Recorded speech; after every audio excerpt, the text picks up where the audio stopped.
अस्सलाम वालेकुम दोस्तों, मां आहियां सौराब सुमरो। जीअं तव्हांखे ख़बर आहे त मां अॼुकल्ह अमेरिका जी यात्रा ते आहियां। मुख़्तलिफ़ तव्हां विलाग्स असां ॾिठा हूंदा, मुख़्तलिफ़ स्टेट्स में घुमूं पिया। सो अॼु असां हिते मौजूदु आहियूं वर्जीनिया जे शहर पीटर्सबर्ग में, ऐं मूंसां गॾु आहे फरमान अली साहब, जंहिंखे तव्हां ॾिसंदा आहियो मुख़्तलिफ़ सोशल मीडिया जी साइट्स ते, फेसबुक ते, ऐं हिननि जा वीडियोज़ बि ॾिसंदा आहियो। मुख़्तलिफ़ बिज़नेस जा आइडियाज़ ॾींदो आहे। पाण तमामु ज़बरदस्त बिज़नेसमैन आहिनि। उते कराची में बि हिननि कमु कयो ॾाढो सुठो, ऐं हाणे हिते अमेरिका में सेटल आहिनि। हिते बि रियल इस्टेट जो कमु बि कनि पिया, मुख़्तलिफ़ ॿिया बिज़नेस बि कनि पिया। सो हिननि सां ॻाल्हि ॿोल कंदासीं। घणा दोस्त पुछनि पिया त अमेरिका कीअं अचिजे ऐं कहिड़ो कारोबार कजे, छा कजे या कहिड़ी नौकिरी कजे। सो हिन सिलसिले में असां ॻाल्हि ॿोल कंदासीं ऐं सभिनी खे ॿुधाईंदा हलूं त फरमान अली साहब जेको आहे उहो फोर्ब्स बिज़नेस काउंसिल जा मेंबर बि आहिनि, जेके पाकिस्तान में सिर्फ़ु 8 आहिनि। ऐं हीउ पहिरियों सिंधी नौजवान आहे जेको उन्हनि जो मेंबर थियो आहे। फोर्ब्स जेका इंटरनेशनल हिकिड़ी बिज़नेस काउंसिल आहे, उन्हनि जा मेंबर बि आहिनि। साईं तव्हांजी वॾी महिरबानी, तव्हां टाइम ॾिनो। अमेरिका में टाइम ॾाढो क़ीमती हूंदो आहे माण्हुनि जो। असां त ज़ाहिर आहे घुमूं था, महीनो खनि थी वियो आहे त ॾिसूं पिया, माण्हू ॾाढा बिज़ी आहिनि ॾाढा। ऐं जॾहिं मां विलाग्स ठाहिणु शुरू कयुमि त मुख़्तलिफ़ दोस्त कमेंट्स में पुछनि पिया त असां कीअं अचूं अमेरिका ऐं कहिड़ो बिज़नेस कयूं या कहिड़ी नौकिरी कयूं। त सभ खां पहिरियां तव्हां इहो ॿुधायो त अमेरिका कीअं अचे नौजवान, सिंध जो नौजवान छा करे अचे उतां, अहिड़ो को कोर्स करे अचे या को स्किल्ड थी अचनि, त कहिड़ा कहिड़ा स्किल हिते कम जा आहिनि वधीक, या कहिड़ो बिज़नेस, इन ते बाद में ॻाल्हायूं था। त पहिरियां इहो नौजवाननि खे ॿुधायूं त अचिजे कीअं अमेरिका। वॾी महिरबानी अदा सौराब तव्हांजी, तव्हां टाइम ॾिनो ऐं इज़त बख़्शी, वॾी महिरबानी, अलाह ख़ुशि रखे। अदा ईअं आहे जो अमेरिका अचण जा खोड़ सारा तरीक़ा आहिनि, जंहिंमें असांजा नौजवान, असांजे हुते जूं कारोबारी शख़्सियतूं जेके आहिनि उहे हिते अची सघनि थियूं। मुख़्तलिफ़ तरीक़ा आहिनि। स्टूडेंट वीज़ा ते बि अची सघनि था, ऐं बाज़ दफ़ा स्टूडेंट वीज़ा जी ॻाल्हि करियां त काफ़ी दोस्त सम्झंदा आहिनि त बाज़ दफ़ा असांखे आइल्स या टोफिल ॾियणो पवंदो आहे, कोई इंग्लिश जो एग्ज़ाम ॾियणो पवंदो आहे। त बाज़ दफ़ा उनजी बि ज़रूरत कोन्हे हूंदी। तव्हां हिते अहिड़ियूं यूनिवर्सिटियूं आहिनि जिन में एडमिशन थी वञे। स्कॉलरशिप जा बि तरीक़ा आहिनि, पर जेकॾहिं स्कॉलरशिप नाहे बि त उन खां अलावा बि एडमिशन वठी अची सघनि था। हिकिड़ो त स्टूडेंट माना F1 वीज़ा चवंदा आहियूं उनखे, उन ते अची सघनि था। उन खां अलावा तव्हां बिज़नेस वीज़ा ते अची सघो था। बिज़नेस वीज़ा जूं मुख़्तलिफ़ वीज़ाज़ आहिनि, लाइक जीअं E2 वीज़ा आहे, L1 वीज़ा आहे, EB5 आहे। अहिड़ियूं मुख़्तलिफ़ वीज़ा आहिनि जंहिं ते माण्हू पंहिंजो जेको आहे सो जेको बिज़नेस उते कनि था, उहो ई बिज़नेस अगरि हू हिते कनि त बिल्कुलु हू हिते अची सघनि था। ऐं इहे एतिरा महांगा बि कोन आहिनि। बाज़ दफ़ा असां उते वेही सोचींदा आहियूं त असांखे को लखें मिलियंस डॉलर खपनि असांखे हिते अचण लाइ। ईअं बिल्कुलु बि न आहे। बाज़ दफ़ा तव्हां काफ़ी थोरी इन्वेस्टमेंट करे बि हिते बिज़नेस वठी ऐं तव्हां अची था सघो, ऐं हिते अची हितां जी लाइफ इंजॉय करे सघो था, हितां जी अपॉर्चुनिटीज़ मां फ़ाइदो वठी सघो था, ऐं पंहिंजो अमेरिकन ड्रीम जेको आहे सो उहो तव्हां जी सघो था। अच्छा, हिकिड़ो माण्हू जेको घणो पढ़ियल लिखियल न आहे, हाईली एजुकेटेड न आहे, मिसाल ॻाल्हि PhD न आहे थियल, कंहिंजी MPhil न आहे थियल, या IELTS या टोफिल न आहे थियल, त उहो जेके असां मज़दूर तबिको चऊं, लेबर क्लास, उहे जेकॾहिं अचणु चाहिनि हिते त उहे कीअं अची सघनि था, कहिड़े वीज़ा ते अची सघनि था? स्किल्ड लेबर जेके आहिनि त हिते स्किल्ड जूं वीज़ा बि जाम आहिनि जेके स्किल्ड बेस ते मिलनि थियूं। ज़ाहिरी ॻाल्हि आहे, हाणे जेकॾहिं अगरि कोई एतिरो पढ़ियल लिखियल आहे त उनजे लाइ एतिरो आसान न आहे, पर ईअं बि न आहे। ॾिसो, हिते तक़रीबन तव्हां जंहिंमहिल वीज़ा ॾिसंदो त को 400 क़िस्मनि जा वीज़ा आहिनि, ऐं हर माण्हूअ जे लाइ लॻनि। इवन मां तव्हांखे ॿुधायां, तव्हांखे हैरानी थींदी त मज़हबी माण्हूअ जे लाइ बि वीज़ा आहिनि। लाइक अगरि को माण्हू हाफ़िज़ आहे या जेको को माना मज़हबी ख़िदमात अंजाम ॾिए थो, उन जे लाइ बि हिकिड़ो वीज़ा आहे, ऐं उहो ॾाढो जल्दी हिते अची सघे थो। अगरि हितां जी कंहिं मज़हबी जेके हिते तव्हां ॾिसो था त तव्हांजूं मस्जिदूं बि आहिनि, ऐं जेके इस्लामिक सेंटर आहिनि, अगरि उन्हनि खे जॉब मिले त मां बेसिकली इहो चवंदुमि त जंहिंखे अचिणो आहे न, उहो पंहिंजे आइडियाज़ खे सुञाणे, पंहिंजे क़ाबिलियत खे सुञाणे, ऐं उन पाथ ज़रिए अचे। जेको बिज़नेसमैन आहे उहो बिज़नेस जे लाइ अप्लाई करे, जेको स्टूडेंट आहे उहो स्टूडेंट जे लाइ अप्लाई करे। अच्छा, जेको जॉब करे सघे थो त उनजी कहिड़ी जॉब आहे, कहिड़ी फील्ड सां तालुक़ु थो रखे, उहो उन फील्ड में अप्लाई कंदो त उनजो काफ़ी जल्दी थींदो। पर अनफॉर्चुनेटली असां वटि छा आहे त असां सिर्फ़ु हिकु ई वीज़ा जी ख़बर आहे, B1 B2 ऐं सभु उहो ई अप्लाई कंदा आहिनि, विज़िट वीज़ा। एग्ज़ैक्टली। त उन में हू तव्हां खां पुछंदा आहिनि भई तव्हांजी विज़िट जो पर्पज़ छा आहे, ऐं जेकॾहिं तव्हांजो फुलफिल न आहे थींदो, तव्हांजी का ट्रेवल हिस्ट्री वग़ैरह न आहे, त तव्हांजो रिजेक्ट थींदो आहे। त मां चवंदो आहियां त उहो बहितर आहे त तव्हां उते इंतज़ारु करियो कंहिं सही वीज़ा जे तव्हां तरफ़ वञो, ऐं उन में भले तव्हांखे 2-4 महीना लॻनि था, पर तव्हां स्मूथली पंहिंजी फैमिली सां गॾु हिते पहुची सघो। सही। जीअं असां विज़िट वीज़ा ते आया आहियूं, 3 दफ़ा हाणे आया आहियूं, त असांखां बि इहो पुछूं जी त तव्हां पहिरियां बि आया आहियो, हाणे बि आया, असांजो कुझु असांजूं स्टेट्स रहिजी वियूं हुयूं जेके असां न घुमी सघियासीं, इन करे असां वरी घुमंदासीं। साना कन्वेंशन बि हुई, हुन में बि आया हुआसीं। त माशाल्लाह ॾाढी सुठी नॉलेज तव्हां ॾियो पिया।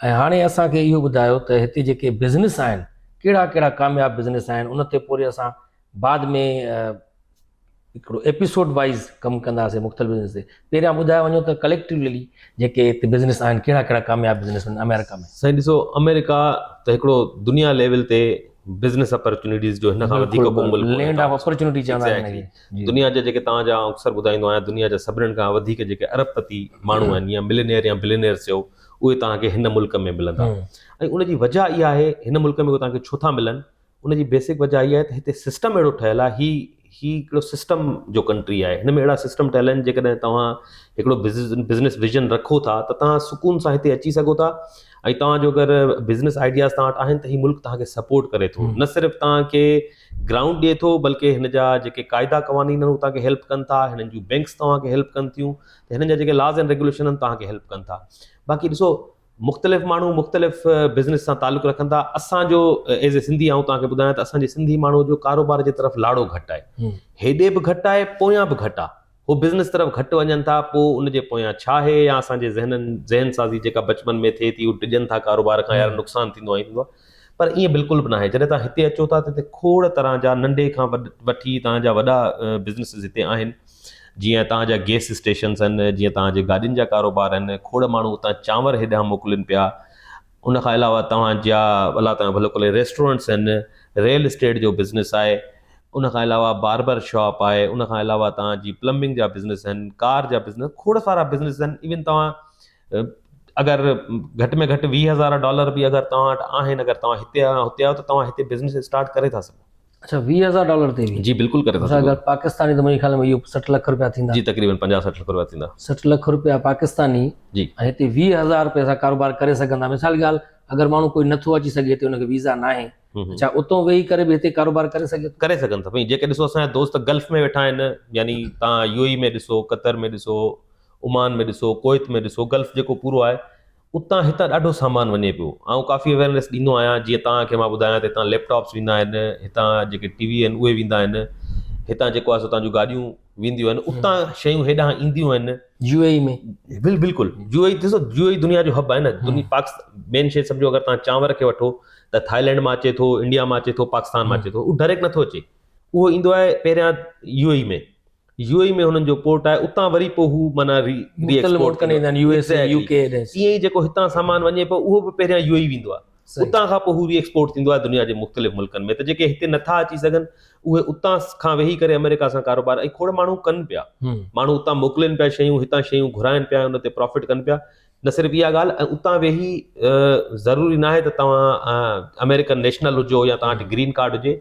उनजी ज़रूरत न आहे ओवरसीज़ बि हिते प्रॉपर्टी वठी सघनि था उनजो फ़ाइदो वठी सघनि था घर वठी सघनि था ठाराए सघनि था उनजी जेकॾहिं सुभाणे जेको आहे वैल्यू वधी वञे त उनखे खपाए करे हो पंहिंजो प्रॉफिट हितां खणी वञनि उनखे का प्रॉफिट तक़रीबन केतिरो थींदो मिसाल ॻाल्हि अगरि कोई माण्हू $20,000 या $40,000 बि इन्वेस्ट करे थो हिते ॿियो हिते त भाषा कानूनी कमु आहे असां वांगुरु त न आहे हुते सिंध में जेको फाइल डबल ठहंदा आहिनि रियल एस्टेट जे कम में तव्हां ॾिठो हूंदो ख़बर ई न हूंदी आहे मालिक ॿिया हूंदा आहिनि हुन ते कब्ज़ा ॿियनि जा थी वेंदा आहिनि हिते त अहिड़ो कमु आहे ई न बिल्कुलु सिधो कमु आहे कंप्यूटराइज़ कमु आहे त माण्हू इहो ॼाणणु चाहींदा त जेकॾहिं असां इन्वेस्ट कयूं बि त मंथली असांखे प्रॉफिट या ईयरली केतिरो थींदो ॾिसो ऐं थोरो हुनजे बैकग्राउंड ते ॻाल्हायां त अनफॉर्चुनेट आहे त असां वटि हुते लॉज़ कोन्हनि ऐं उनजो नुक़सानु अल्टीमेटली जेको उनजो ऑनर आहे न जेको माण्हू पैसा पंहिंजी जमा पूंजी लॻाए थो उनखे थिए थो हिते ईअं न आहे हिते हिन जो पूरो सिस्टमाइज़ सिस्टम आहे हिते तव्हांजी हिकु फाइल हेॾां खां होॾे थींदी उहा सिर्फ़ु हिकु बिल्डर खे या हिकु घर जे हुनखे न उहा पूरी स्टेट खे ख़बर पइजी वेंदी आहे त हीअ फाइल पहिरियां अधे सोराब जे नाले ते हुई हाणे हीअ कंहिं ॿिए जे नाले ते वई आहे ऐं उन्हनि जो हिकिड़ो उनखे असां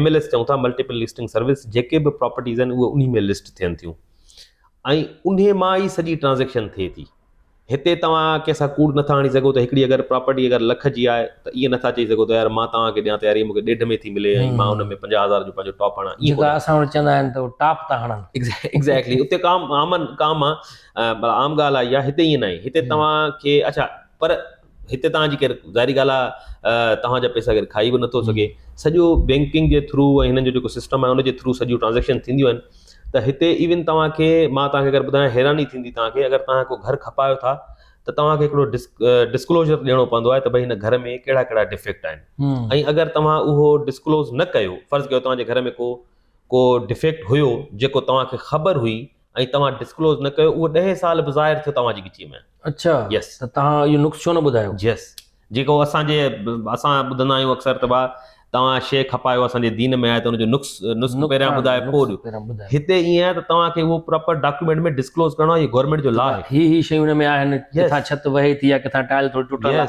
इहो ॿुधाइणो आहे, बिल्कुलु ॿुधाइणो आहे, उहो तव्हांखे ॿुधाइणो आहे। उन खां पोइ ई ट्रांज़ेक्शन थींदी। अगरि तव्हां नथा ॿुधायो, जेको बायर उनखे वठे थो, उनखे बाद में अगरि अहिड़े कंहिं डिफेक्ट जी ख़बर पई जेको तव्हांखे न ॿुधायो, हा तव्हांखे ख़बर हुई ऐं तव्हां डिस्क्लोज न कयो, त तव्हां 10 साल खां पोइ उन ते क्लेम करे सघो था। अच्छा, त उहो तव्हां ॿुधायो त तक़रीबन प्रॉफिट केतिरो थींदो, महीने में केतिरो कमाए सघे थो माण्हू वेही?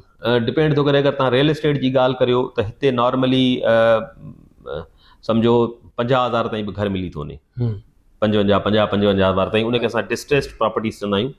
उहे माण्हू जेके हिते ॾिसो, असांजे मुआशरनि खां हिते मुआशरो मुख़्तलिफ़ आहे। हिते माण्हू अकेलो रहणु पसंदि कंदा आहिनि। बाज़ दफ़ा छा थींदो आहे, को टैक्स न ॾेई सघंदो आहे त उनजी प्रॉपर्टी टैक्स डिलिक्वेंसी में हली ईंदी आहे। को पंहिंजी किस्त न भरे सघंदो आहे त उनजो घर फोरक्लोजर में हलियो वेंदो आहे। या को अहिड़ो माण्हू जेको हिते रहे पियो, उनजा ॿार कंहिं ॿी स्टेट में हुआ, उहो वफ़ात करे वियो, त उनजा ॿार उहे ईंदा आहिनि, घर खपाए उहे हलिया वेंदा आहिनि। या कंहिंजो डिवोर्स थो थिए, त अहिड़ियूं प्रॉपर्टीज़ जेके तव्हांखे उहे रिसर्च सां ऐं उन सां मिलंदियूं आहिनि, उहे तव्हां पिक कंदा आहियो। उन में पोइ तव्हां थोरो घणो उन ते ख़र्चु कंदा आहियो, उनखे कमु कराईंदा आहियो ऐं उन खां पोइ मार्केट में सेल कंदा आहियो। ऐं वॾी ॻाल्हि त अगरि तव्हां हिते रहो पिया, तव्हां वटि हितां जो रेजिडेंसी आहे ऐं तव्हांजो क्रेडिट स्कोर सुठो आहे, त तव्हांखे इन सॼे प्रोसेस लाइ पैसा बि न खपनि। अच्छा, तव्हांखे बैंक फाइनेंस कंदो आहे, उनखे असां हार्ड मनी लोन चवंदा आहियूं। मतिलबु तव्हां को घर वठो था त तव्हांखे बैंक उनजा घर वठण जा पैसा ॾींदी। सिर्फ़ु न घर वठण जा पैसा ॾींदी, बल्कि उन घर खे रिपेयर करण जा बि पैसा ॾींदी। त तव्हांखे टाइम बि ॾींदी आहे, तव्हां उनखे घर खे परचेज़ करियो ऐं उनखे ठाहियो, वरी उनखे सेल करियो, बैंक खे पैसा पंहिंजा वापसि ॾियो, तव्हां प्रॉफिट खणो। छो जो ॾिसो न, ही मज़बूत मईशतूं आहिनि हिननि जी बैंक में। यस, तक़रीबन हिकिड़े घर ते तव्हांखे 4-5 महीननि में 60-70 हज़ार प्रॉफिट थी थो सघे। अगरि $70,000 कमाए सघनि। जी बिल्कुलु कमाए सघो था। वाह, ज़बरदस्त। त दोस्तो, तव्हां गुफ़्तगू ॿुधी फरमान अली साहब सां असां अञा सिलसिलो जारी रखंदासीं ऐं कहिड़ा कहिड़ा बिज़नेस थियनि था उन ते तफ़सीली गुफ़्तगू थींदी। कंहिं हिकिड़े बिज़नेस खे खणी उनजा फ़ाइदा, उन में इन्वेस्ट केतिरी आहे, उन बारे में बि ॻाल्हि ॿोल कंदासीं। जेकॾहिं तव्हां बि इंट्रस्टेड आहियो त कोई अमेरिका में बिज़नेस करणु चाहियो था, त स्क्रीन ते नंबर अचे थो, इन ते कॉन्टेक्ट करे सघो था असां सां।